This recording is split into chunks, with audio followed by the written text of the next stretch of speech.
आप सभी को जय मसीह की। पौलुस प्रेरित के द्वारा इफिसुस की कलीसिया को लिखी इस पत्री के ऊपर हम अध्ययन कर रहे हैं।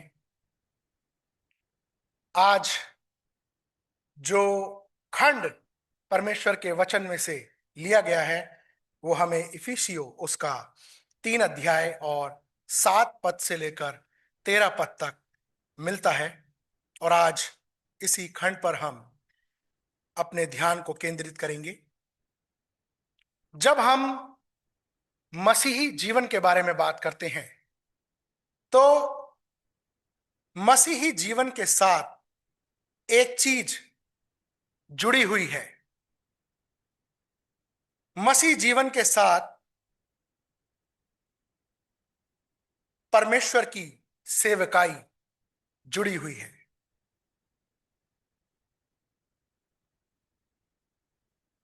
अगर हम मिनिस्ट्री के बारे में बात करें तो जो सेवकाई है वो प्रत्येक विश्वासी की जिम्मेदारी है। Ministry is the responsibility of all Christians.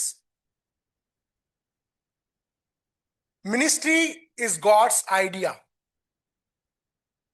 जो सेवकाई है ये परमेश्वर का विचार है, परमेश्वर की सोच है। Ministry is God's plan. सेवकाई परमेश्वर की योजना है।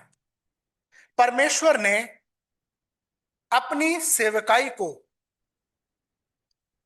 उच्च प्राथमिकता दी है। लेकिन जब हम इस क्रिश्चियन मिनिस्ट्री के बारे में बात करते हैं तो असल में ये ministry ministry of God, Christian ministry, असल में ये क्या है?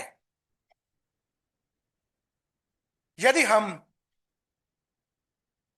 मिनिस्ट्री के बारे में जानने का प्रयास करें तो नए नियम के अंदर 32 बार इस मिनिस्ट्री शब्द को इस्तेमाल किया गया है, 32 टाइम्स।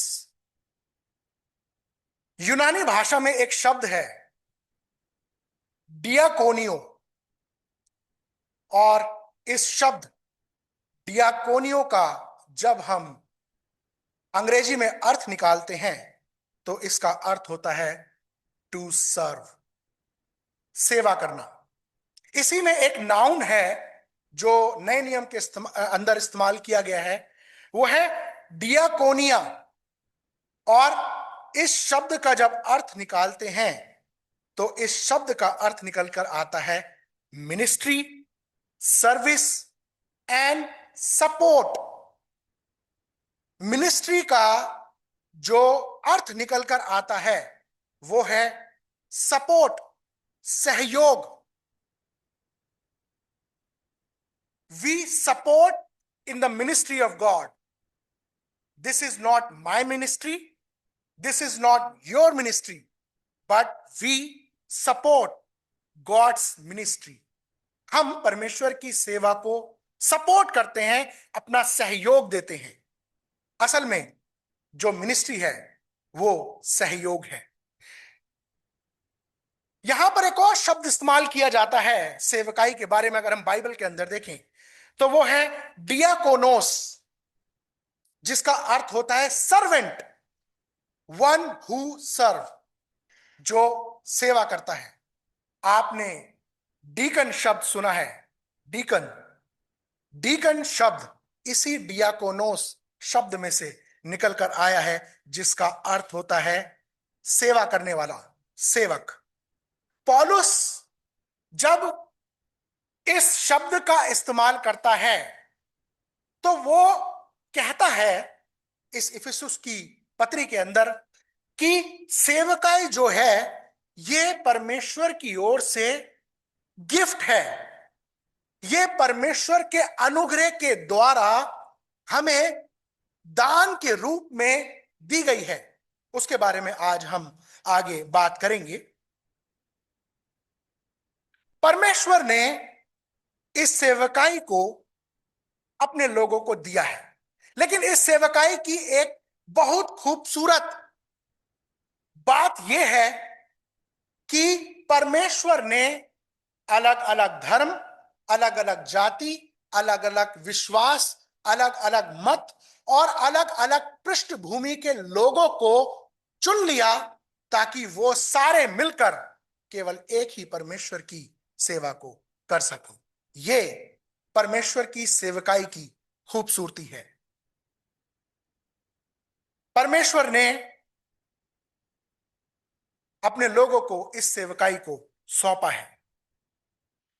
इसी सेवकाई के बारे में पौलुस आज जो खंड आपके सामने पढ़ा गया है वहां पर बात करता है।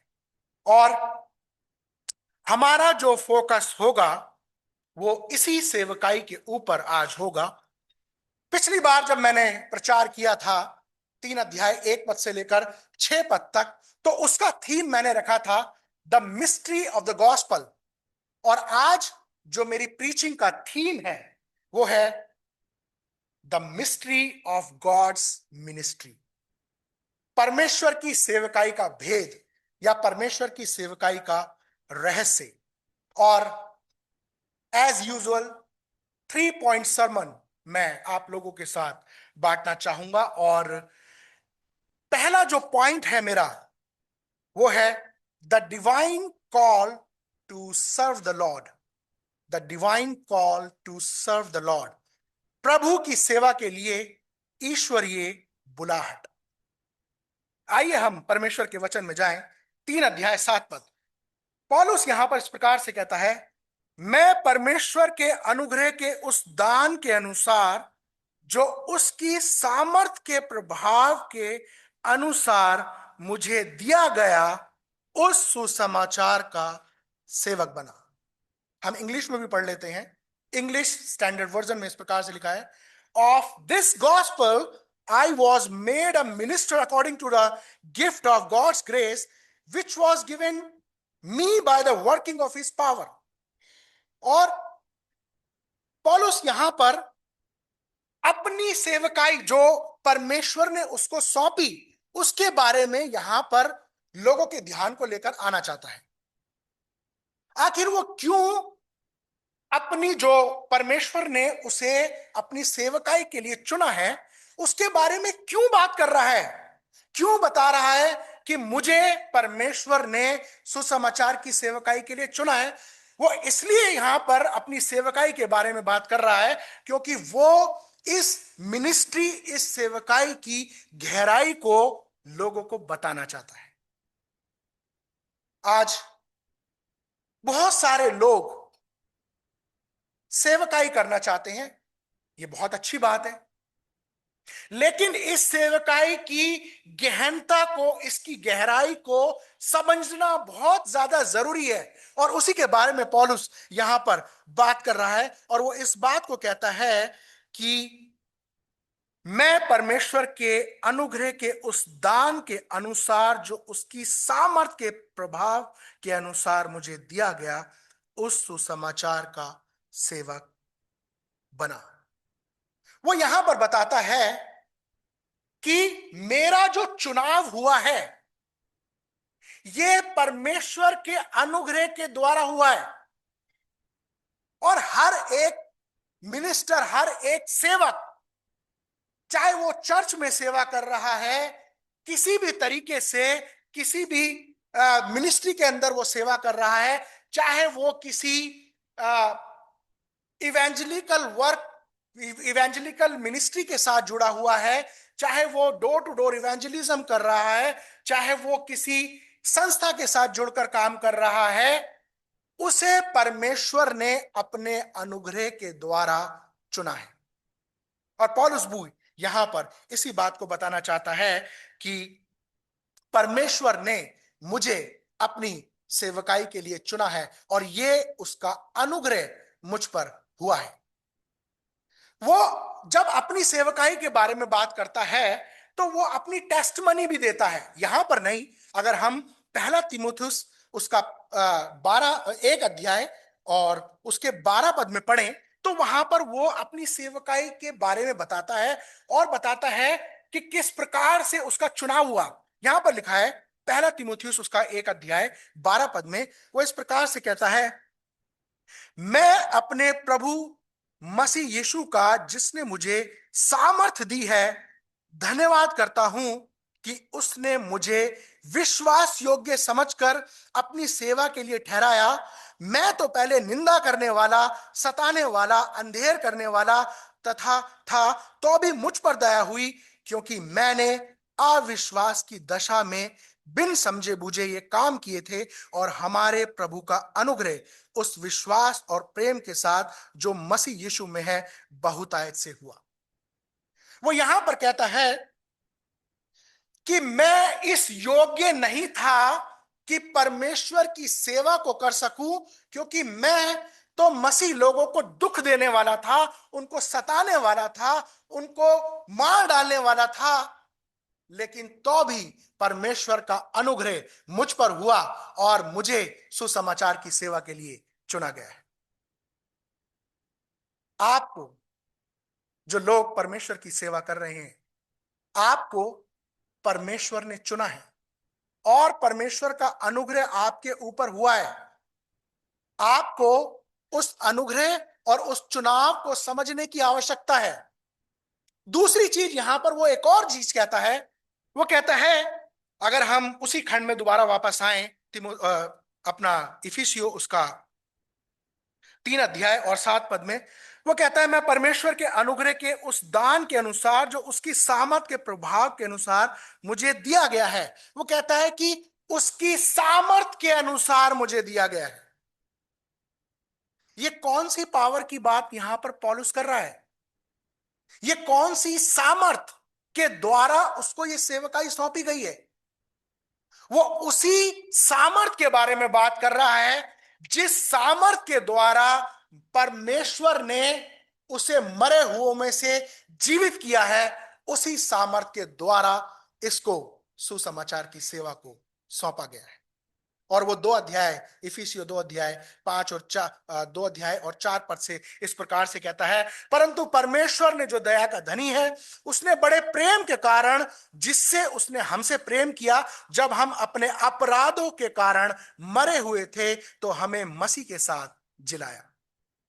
ये जो सेवकाई इसको सौंपी गई है, ये सेवकाई उसी सामर्थ के द्वारा इसको मिली है जिसमें से आपको और मुझे और पौलुस को मरे हुओं में से जीवित किया है। Christian ministry is not an easy task. परमेश्वर की सेवकाई आसान नहीं है। जो लोग सच में परमेश्वर की सेवकाई को कर रहे हैं, उनको दुख पहुंचाया जाएगा। क्यों दुख पहुंचाया जाएगा? क्यों इनको इतनी पीड़ा और इतने दुख का सामना करना पड़ेगा इस सेवकाई के अंदर?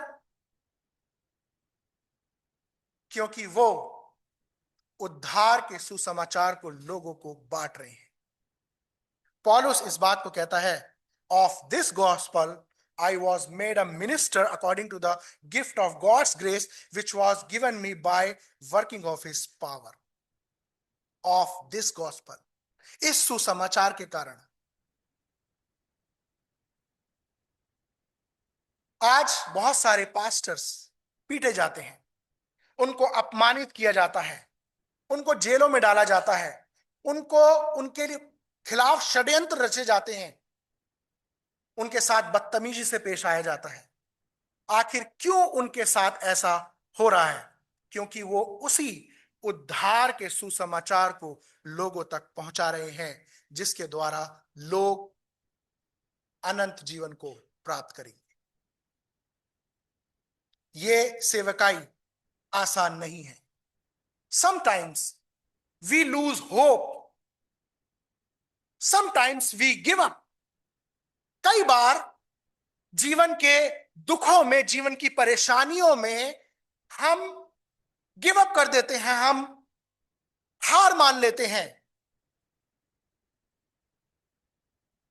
जब जीवन में बीमारियां आ जाती हैं, जब हमारे जीवन की समस्याएं ठीक नहीं हो रही होती, तो हम दूसरे मार्ग को चुनने का प्रयास करते हैं।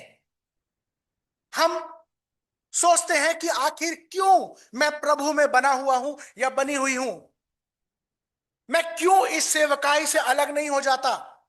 इसी सेवकाई के कारण तो मेरे जीवन में ये दुख आ रहे हैं।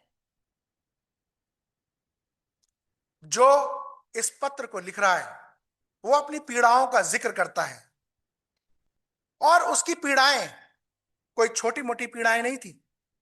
अगर हम दूसरा कुरिन्थियों उसका 11 अध्याय 33 पद से पढ़ें, 15 पद से पढ़ें, तो वहां पर वो अपने दुखों के बारे में बात करता है। और वो इस प्रकार से अपने दुखों के बारे में बात करता है कि मैं अधिक परिश्रम करने में, बार बार जेल जाने में, कोड़े खाने में, बार बार मृत्यु के जोखिम में, 5 बार मैंने यहूदियों से 39 कोड़े खाई हैं, 3 बार मुझे बेंतें मारी गई हैं, 1 बार मुझे पथराव किया गया, 3 बार जहाज टूट गया, मैं मरने से बच गया, रात दिन समुद्र में मैंने काटा है, मैं बार बार यात्रियों में, नदियों के जोखिम में, डाकुओं के जोखिम में, समुद्र के जोखिम में, अपने भाइयों के खिलाफ जोखिम में, परिश्रम कष्ट काटने में, भूख प्यास में, बार बार जागते रहने में, जाड़े में, उघाड़े में, और अन्य बातों को छोड़कर मैं उनका वर्णन भी नहीं करना चाहता। इतने दुख मैं अपने जीवन में जीता हूं। और यह व्यक्ति जो इन सारी बातों को आपके सामने लिख रहा है, इफिसियों की कलीसिया को,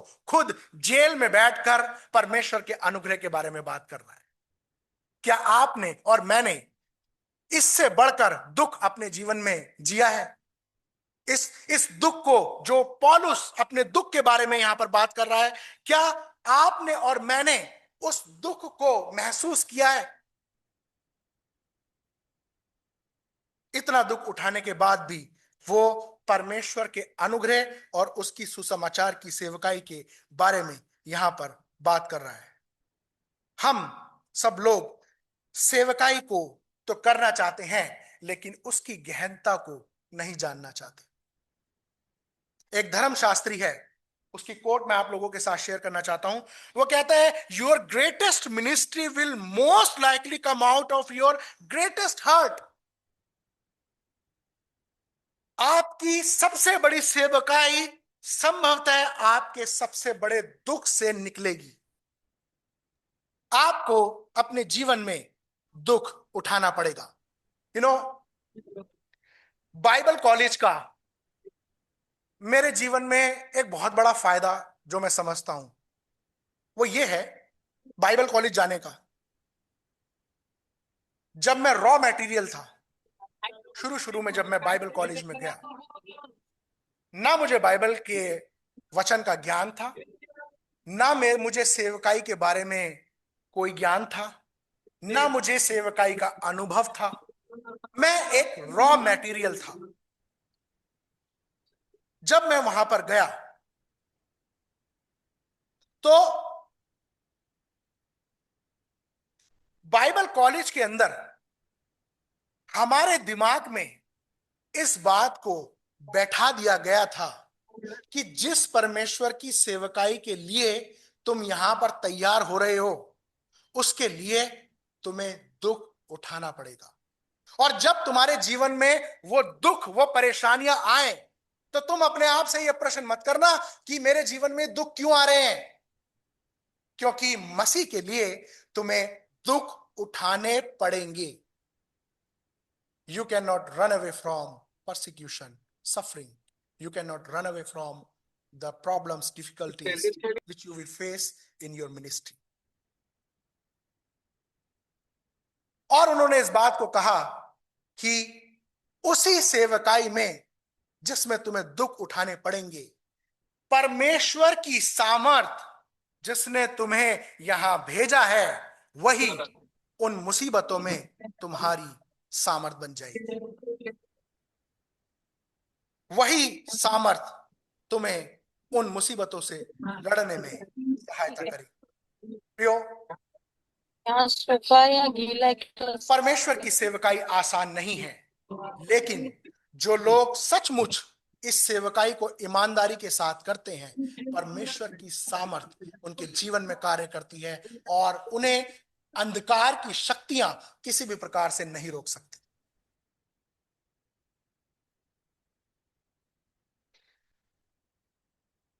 यहां पर पौलुस उस सेवकाई के विषय में बताता है। उसके बाद इस सेवकाई के अंदर जो सबसे महत्वपूर्ण चीज है जिसके द्वारा इस सेवकाई के अंदर सफल होया जाता है, वो उस बारे में जिक्र करता है। आइए हम फिर से उस खंड में जाएं। वो कहता है मुझ पर, वर्स 8, मुझ पर जो सब पवित्र लोगों में से छोटे से भी छोटा हूं, यह अनुग्रह हुआ कि मैं अन्य जातियों को मसीह के अगम में धन का सुसमाचार सुनाऊं। You know what is the first quality of servant of God? पहली जो क्वालिटी एक सेवक के अंदर होनी चाहिए वो क्या है?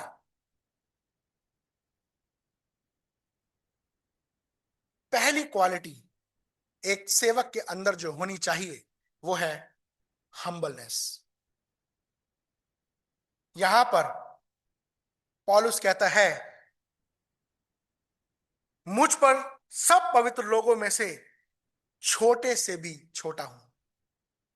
वो अपने आप को इतना दीन और नम्र कर देता है, और इस बात को वो यहां पर बताता है अपनी सेवकाई के अंदर। जो मेरा सेकंड पॉइंट है वो है humility is the ministry of God. Humility in the ministry of God, परमेश्वर की सेवकाई में नम्रता। अगर परमेश्वर की सेवकाई के अंदर जो हम कर रहे हैं, अगर हम नम्र नहीं हैं, हमारी मिनिस्ट्री फेल हो जाएगी। किसी को पता है बाइबल के अंदर एक चरित्र है जिसके विषय में बाइबल कहती है कि वो अपने समय के सब लोगों में सबसे ज्यादा नम्र व्यक्ति था? बता सकते हैं? Musa. And he was a great leader. उसके विषय में लिखा है कि मूसा, अगर आप नंबर्स गिनती की पुस्तक उसका 12 अध्याय उसके 3 पद में पढ़ें, लिखा है मूसा पृथ्वी भर पर के रहने वाले सब मनुष्यों में बहुत अधिक नम्र स्वभाव का था। मिनिस्टर, सेवक, लीडर, आपको नम्र होना बहुत ज्यादा जरूरी है। आपको, अगर आप अपने ऑफिस में लीडर हैं, आपके नीचे बहुत सारे लोग काम करते हैं, आपको नम्र होना जरूरी है। पौलुस यहां पर उसी नम्रता के विषय में बात करता है। अगर हम इस पौलुस के बारे में बात करें जो इस बात को कह रहा है कि मैं सब पवित्र लोगों में छोटे में से छोटा हूं, अगर हम एंशियंट हिस्ट्री पढ़ें तो जो उस समय के स्कॉलर्स हैं उन्होंने पौलुस को कहा ही वॉज अ ग्रीक स्कॉलर। इसे यूनानी, इब्रानी, अरामी, इसके अलावा और भी बहुत सारी भाषाएं आती थी। यह अपने समय का बहुत बड़ा विद्वान था। इस व्यक्ति के विषय में लिखा है कि व्यवस्थापक गैमलियल, उसके चरणों में बैठकर इसने व्यवस्था की शिक्षा को प्राप्त किया है। छोटा मोटा व्यक्ति नहीं है। अगर हम इसके बैकग्राउंड में जाएं, ये इब्री था, इसके पास रोम की सिटीजनशिप थी। हर किसी को नहीं मिलती वो। रोम के सिटीजन या तो पैसा देके खरीदी जा सकती है, या कोई व्यक्ति लंबे समय से रोम में रह रहा होता है तो वो अप्लाई करता तो उसको मिलती थी। रोमी लोग, जो रोमी लोग नहीं होते थे, उनके साथ बहुत बुरा बर्ताव करते थे। जब उनको पता चल जाता था कि इसके पास रोम की नागरिकता है तो उसके बाद उसके साथ वो हलीमी का व्यवहार किया करते थे। छोटा मोटा व्यक्ति नहीं है ये, लेकिन वो इस पत्र में कहता है मुझ पर जो सब पवित्र लोगों में से छोटे से भी छोटा हूं, यह अनुग्रह हुआ कि मैं अन्य जातियों को मसीह के अगम्य धन का सुसमाचार सुनाऊं। पौलुस ने अपने आप को बहुत छोटा कर दिया, और वो केवल सेवकाई में ही नहीं बल्कि पापियों में अपने आप को सबसे बड़ा मानता है। आज के समय में हम बड़े बड़े धार्मिक अगुओं को देखते हैं तो वो इस बात को कहते हैं, हम धर्मी हैं, सब लोग अधर्मी हैं, आप हमारे पास आओ, हम आपको धार्मिकता का मार्ग सिखाएंगे। लेकिन ये व्यक्ति इस बात को कहता है कि मैं इस दुनिया में सबसे बड़ा पापी मनुष्य हूं। अगर आप तिमुथियुस, पहला तिमुथियुस का 1 अध्याय और उसके 15 पद को पढ़ेंगे तो पौलुस वहां पर इस प्रकार से कहता है, यह बात सच और हर प्रकार से मानने योग्य है कि मसीह यीशु पापियों का उद्धार करने के लिए जगत में आया, जिनमें सबसे बड़ा मैं हूं। ग्रीक स्कॉलर, कई भाषाओं का ज्ञान रखने वाला व्यक्ति, व्यवस्था को बहुत अच्छे तरीके से उसकी शिक्षा को पाने वाला व्यक्ति, अपने समय का विद्वान, वो कहता है, I am very least of all saints. मैं सब लोगों में सबसे छोटा हूं, मैं सबसे बड़ा पापी मनुष्य हूं। पौलुस हम्बलनेस का एक बहुत अच्छा उदाहरण यहां पर हमें मिलता है। इसलिए यह व्यक्ति अपनी सेवकाई के अंदर सफल हो गया। यह कैसे सफल हुआ मैं आपको बताऊं। अगर यह सफल नहीं होता, बाइबल के अंदर सबसे ज्यादा पुस्तक लिखने वाला व्यक्ति यह ना होता। बाइबल के अंदर 13 किताबों को लिखने वाला यह व्यक्ति है। इससे पता चलता है कि ही वॉज अ सक्सेसफुल मिनिस्टर उस समय में, जिसके विषय में आज हम परमेश्वर के वचन में पढ़ते हैं। याकूब अपनी पत्री में 4 अध्याय उसके 10 पद में कहता है, humble your self before the Lord and he will exalt you. अपने आप को दीन करो तो वह तुम्हें शिरोमणि बनाएगा। लेकिन उसके बाद वो अब आगे जब इस खंड के आगे बढ़ता है तो अब वो सेवकाई के उस भेद को प्रकट करता है जो आज मेरी प्रीचिंग का थीम है। अब जब वो 9 अध्याय से आगे बढ़ता है, अब वो इस सेवकाई के भेद को अपने लोगों पर प्रकट करता है। किस प्रकार से? जो मेरा थर्ड पॉइंट है वो है the eternal purpose of God's ministry. ये इटर्नल पर्पस क्या है जिसके विषय में पौलुस यहां पर बात करता है, और वो उस भेद की बात को यहां पर प्रकट करता है, और एक बार फिर से वो आपके बारे में बात करता है, कलीसिया के बारे में बात करता है। आइए हम इफिसियों उसका 3 अध्याय और 9 पद से हम पढ़ें तो लिखा है, और सब पर यह बात प्रकाशित करूं कि उस भेद का प्रबंध क्या है जो सबके सृजनहार परमेश्वर में आदि से गुप्त था, ताकि अब कलीसिया के द्वारा परमेश्वर का विभिन्न प्रकार का ज्ञान उन प्रधानों और अधिकारियों पर जो स्वर्गीय स्थानों में है प्रकट किया जाए। पौलुस यहां पर एक बार फिर से प्रधान और अधिकारों की बात करता है। अगर हम 10 पद में पढ़ें तो वो लिखा है, कहता है, परमेश्वर का विभिन्न प्रकार का ज्ञान उन प्रधानों और अधिकारियों पर जो स्वर्गीय स्थानों में है प्रकट किया जाए। आपको मैंने जब पहला अध्याय से प्रीच किया था तो मैंने आपको बताया था कि प्रधानताएं और अधिकार यहां पर अंधकार की शक्तियों के बारे में इस्तेमाल किया गया है, उनको बताने के बारे में यहां पर इस्तेमाल किया गया है। ग्रीक भाषा के अंदर जो रूलर शब्द है उसका जो ट्रांसलेट निकल कर आता है वो है ruler upon evil spiritual forces और अथॉरिटीज। अथॉरिटी शब्द जो यूनानी भाषा में से निकल कर आता है वो है Prince Prince of the authority of air. जो आकाश में जो अंधकार की शक्तियां हैं वो उसके बारे में यहां पर बात करता है। और वो कहता है कि परमेश्वर का विभिन्न प्रकार का ज्ञान जो कलीसिया को दिया है उसके द्वारा वो ज्ञान प्रधानों और अधिकारों के ऊपर प्रकट करे। अगर हम इस वर्ष के अंदर आए तो वो यहां पर इस प्रकार से कहता है कि ताकि अब कलीसिया के द्वारा परमेश्वर का विभिन्न प्रकार का ज्ञान उन प्रधानों और अधिकारों पर जो स्वर्गीय स्थानों में है प्रकट किया जाए। पौलुस यहां पर क्या बताने का प्रयास कर रहा है? वो क्यों इन अंधकार की शक्तियों के बारे में यहां पर बात कर रहा है और वो क्यों कह रहा है जो ज्ञान परमेश्वर ने कलीसिया को दिया है वो उनके ऊपर प्रकट किया जाए? एक्चुअल में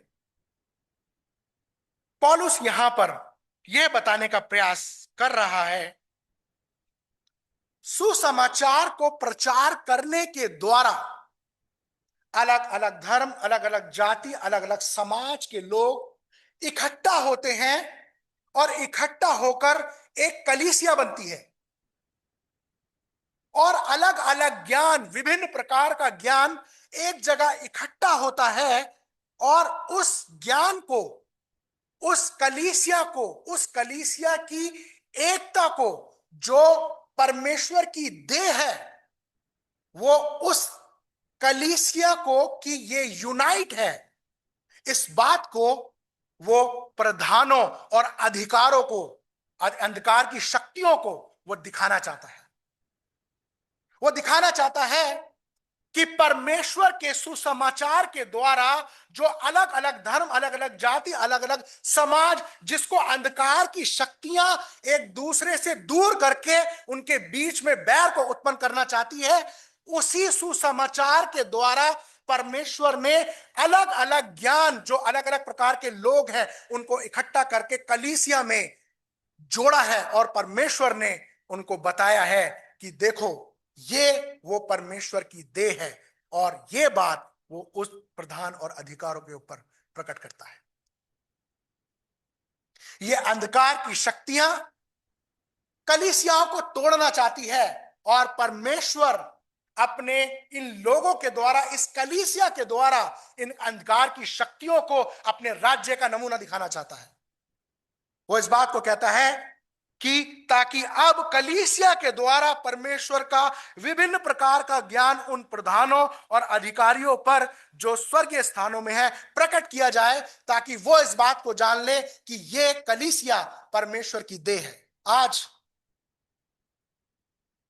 बहुत सारी कलीसियाओं को तोड़ा जा रहा है, कलीसियाओं को सताया जा रहा है। शैतान कभी भी नहीं चाहता कि लोग एक जगह इकट्ठा होकर परमेश्वर की आराधना करें। यह शैतान, ये इन अंधकार की शक्तियों की प्लानिंग है। वो किसी ना किसी प्रकार से आपको और मुझे इस चर्च के साथ जुड़ने में रोक उत्पन्न करेगा और जो कलीसियाएं बनी हुई है उन्हें तोड़ने का प्रयास करेगा, क्योंकि वो परमेश्वर की देह है। यहां पर परमेश्वर का वचन इस बात को बताता है कि परमेश्वर का विभिन्न प्रकार का ज्ञान और उन प्रधानों और अधिकारों पर जो स्वर्गीय स्थानों में है प्रकट किया जाए।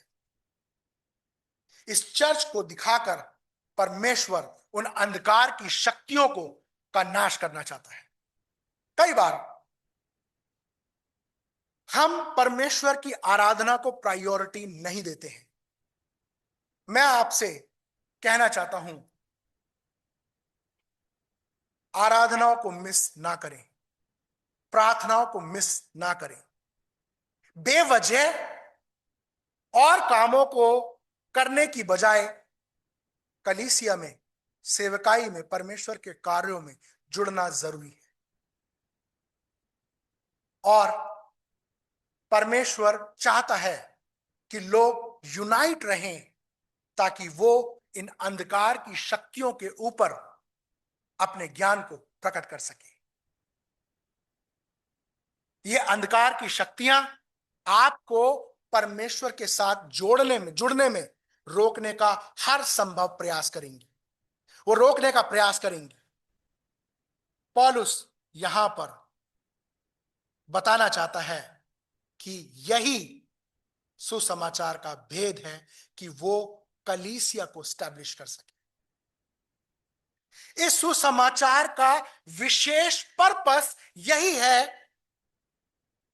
कि एक यूनाइट कलीसिया स्थापित की जा सके। इसलिए वो 4 अध्याय और उसके 12 पद में इस प्रकार से कहता है, जिससे पवित्र लोग सिद्ध हो जाएं और सेवा का काम किया जाए और मसीह की देह उन्नति करे। इस सेवकाई के द्वारा, जो सुसमाचार की सेवकाई है, उसके द्वारा मसीह लोग उन्नति करें। यही परमेश्वर की सेवकाई का भेद है जिसको पौलुस यहां पर बताना चाह रहा है। This is the eternal purpose of God's ministry. वो एक मजबूत सामर्थी कलीसिया को स्थापित करना चाहता है और अंधकार की शक्तियों के सामने एक नमूना रखना चाहता है कि ये मेरी देह है जो मेरी आराधना करती है। This is the mystery of God's ministry. यही परमेश्वर की सेवकाई का रहस्य है जिसको परमेश्वर बनाना चाहता है। सेवकाई बहुत ज्यादा जरूरी है, लेकिन इस सेवकाई को करने से हर संभव आपको और मुझे रोका जाएगा। एक मिशनरी से मैं मिला देहरादून के अंदर। ये मिशनरी यूनाइटेड स्टेट अमेरिका से आए थे और जब उनसे बात हुई तो उन्होंने बताया कि 50 सालों से वह मिशनरी, ही वॉज अराउंड 80 और 84 ईयर्स, उसकी एज होगी 84 साल का वो बुजुर्ग था, लेकिन लग नहीं रहा था, बड़ा ही फिट था वो। उसने बताया कि मैं 84 साल का हूं और उसने बताया कि 50 सालों से वो अफ्रीका के जंगलों में अपने परिवार के साथ सेवकाई कर रहा है। उसकी वाइफ नर्स थी और वो और उसकी पत्नी, शादी के बाद वो और उसकी पत्नी और बच्चे जो थे, वो पूरे परिवार को लेकर अफ्रीका के जंगलों में चला गया। सोचिए, यूनाइटेड स्टेट ऑफ अमेरिका जैसे कंट्री को छोड़कर ये अपने पूरे परिवार को लेकर अफ्रीका के जंगलों में चला गया, आज से लगभग 50 साल पहले। अभी तो थोड़ा बहुत वहां पर डेवलपमेंट हो गया होगा, लेकिन 50 साल पहले आप सोच सकते हैं क्या स्थिति होगी। उसने वहां पर, जब वो वहां गया तो वहां पर प्रॉपर मुस्लिम कम्युनिटी थी और दूर दूर तक जंगलों में केवल मुस्लिम ट्राइबल पीपल वहां पर रहा करते थे। उन जंगलों में वो वहां पर गए। उसकी वाइफ ने वहां पर लोगों को मेडिसिन और ट्रीटमेंट देना शुरू किया, क्योंकि आप अगर आज भी वहां जाएंगे तो वहां पर प्रॉपर ट्रीटमेंट लोगों को नहीं मिलता है। उसकी वाइफ वहां रही, वो लोगों को की बीमारियों को ठीक करती थी, दवाएं देती थी उनको, और उनको प्रॉपर ट्रीटमेंट देती थी और उनका उनका देख रेख करती थी। और यह मिशनरी सुसमाचार प्रचार करता था। उसने बताया कि जब वो वहां गया था तो प्रॉपर मुस्लिम कम्युनिटी वहां पर रहा करती थी, लेकिन उसने बताया कि जहां वो रहा वहां से 150 किलोमीटर तक जितना भी एरिया था, वहां पर सब प्रभु यीशु मसीह के सेवक, प्रभु यीशु मसीह के विश्वासी बन गए और वहां पर बहुत सारी कलीसियाएं स्थापित की गई। This is the ministry, this is the mystery of God's ministry. उसे क्या लेना था उन मुस्लिम लोगों से? This is the mystery of God's ministry. परमेश्वर का सुसमाचार सब लोगों के लिए। इसलिए पौलुस यहां पर कहता है कि यह अनुग्रह हुआ कि मैं अन्य जातियों को मसीह के अगम्य धन का सुसमाचार सुनाऊं और सब पर यह बात प्रकाशित करूं। नो ज्यू नो जेंटाइल्स, सब के लिए सुसमाचार को प्रचार करूं। This is the mystery of God's ministry, जिसको पौलुस यहां पर प्रकट करने का प्रयास कर रहा है। उसके बाद वो 12 पद में आता है और उस बार इस प्रकार से कहता है, 11 पद से मैं आपके सामने पढ़ूंगा। वहां लिखा है, उस सनातन मनसा के अनुसार जो उसने हमारे प्रभु यीशु मसीह में की थी, जिससे हमको उस पर विश्वास करने से साहस और भरोसे के साथ परमेश्वर के निकट आने का अधिकार है। इसलिए मैं विनती करता हूं कि जो क्लेश तुम्हारे लिए मुझे हो रहे हैं उनके कारण साहस ना छोड़ो, क्योंकि उनमें तुम्हारी महिमा है। इस सेवकाई को करने से पौलुस जेल में बंद है। पता है पौलुस जेल में क्यों बंद है? पौलुस इसलिए जेल में बंद है, एक्चुअली एक्चुअली इसके लोगों ने इसे जेल में डाल दिया है। यहूदियों ने इसे जेल में डाला है। ये किसी के अंदर भेदभाव नहीं कर रहा था, ये सुसमाचार सबके लिए सुना रहा था। इसके यहूदी लोगों ने ही इसको षड्यंत्र रच के इसे जेल में डाल दिया। वो जेल में जाने से और दुख उठाने से रिग्रेट नहीं कर रहा, बल्कि वो कहता है कि इसलिए मैं विनती करता हूं कि जो कलेश तुम्हारे लिए मुझे हो रहे हैं उनके कारण साहस ना छोड़ो, क्योंकि उनमें तुम्हारी महिमा है। वो यहां पर दूसरों के लिए सोच रहा है। मिनिस्ट्री क्या है? टू सर्व, दूसरों को परमेश्वर के बारे में बताना, दूसरों को आगे बढ़ाना, दूसरों की को परमेश्वर के वचन में आत्मिकता में आगे बढ़ाना। और उसी काम को करने से पौलुस दुखी नहीं है बल्कि खुश है। प्रियो, आपको परमेश्वर ने चुना है। जरूरी नहीं है आप पास्टर हैं, जरूरी नहीं है आप डीकन्स है, कन्वीनर हैं। आप किसी भी तरीके से किसी भी सेवकाई में जुड़े हुए हैं, चाहे वो प्रार्थना है, चाहे वो यूथ मिनिस्ट्री है, चाहे किसी भी मिनिस्ट्री में आप जुड़े हुए हैं, परमेश्वर का अनुग्रह आप पर हुआ है, इसलिए उसने आपको चुना है। और जो परमेश्वर चुनता है वो सामर्थ्य भी प्रदान करता है ताकि आप उस सेवकाई में सफल हो सके। इसलिए आइए हम सब मिलकर इस भेद को जो पौलुस ने परमेश्वर की सामर्थ्य के द्वारा हम पर प्रकट किया, उसी के अनुसार परमेश्वर की सेवकाई को पूरा कर सकें और केवल अन्य जाति नहीं बल्कि सब पर इस सुसमाचार को प्रकट करने वाले हो सके। परमेश्वर इन वचनों के द्वारा हम सभी को आशीष दे।